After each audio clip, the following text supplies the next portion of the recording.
Hi అండి, అందరికి నమస్తే. నిన్న నైట్ 8 గంటలకి నేను హనుమకొండ చౌరస్తాలో మా మామయ్యని, మా వైఫ్ వాళ్ళ నాన్నకి కొద్దిగా ఆరోగ్యం బాగాలేకపోతే ప్రైవేట్ హాస్పిటల్ తీసుకొని వచ్చాను. గవర్నమెంట్ తీసుకెళ్తే వాళ్ళు పట్టించుకోలేదు. ఈ ప్రైవేట్ హాస్పిటల్లో జాయిన్ చేశాను అంతే. జాయిన్ చేసి ఆ లోపల రూమ్ లో అతన్ని ఆ బెడ్ లో పడుకోబెట్టి బయటకు వచ్చాను అంతే. సార్ బిల్లు కట్టండి అని చెప్పి బిల్లు ఇచ్చారు. అందులో చూస్తే 20,000 బిల్లు ఉన్నది.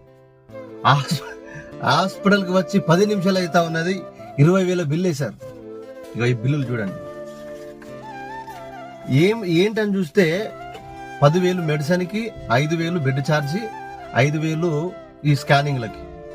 10 నిమిషాలు అవుతుంది హాస్పిటల్కి వచ్చి 20,000 బిల్లు వేస్తే ఒక సామాన్యమైన మనిషి, ఒక పేదోడు హాస్పిటల్కి వచ్చి బ్రతకగలుగుతాడా?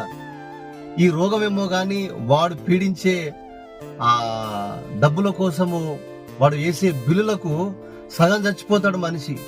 ఒకవేళ వీడు ఆరోగ్యం బాగై ఇంటికి వెళ్ళినా కూడా ఆ అప్పులకు సగం చచ్చిపోతాడండి. నేను షాక్ అయిపోయాను నిజంగా. ఈ హన్మకొండ చౌరస్తా మొత్తము ఒక రోజంతా ఇక్కడే ఉన్నాను. 24 గంటల్లో 50,000 బిల్లు వేశారు. వాడు ఎందుకు వేస్తున్నాడో అర్థం కావట్లేదు. ఏంటి సార్ ఇదంటే, తప్పదు కదా సార్, ఇవన్నీ తెచ్చుకోవాలి, పేషెంట్ పరిస్థితి బాగలేదు అంటున్నారు.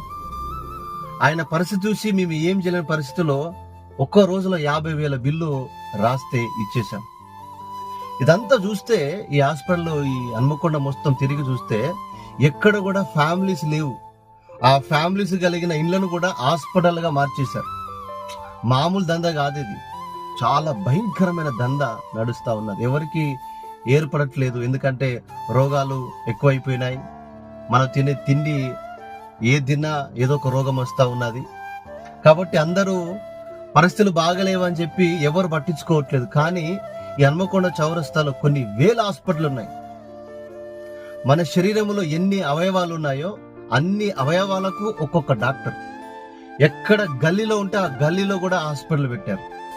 కూరగాయల మార్కెట్ కంటే ఎక్కువైపోయింది. చిన్న చిన్న పాన్ డబ్బాలు ఉంటాయి కదా, అవి అట్లాగా ఈ హన్మకొండ చౌరస్తాలో హాస్పిటల్ పెరిగిపోయినాయి.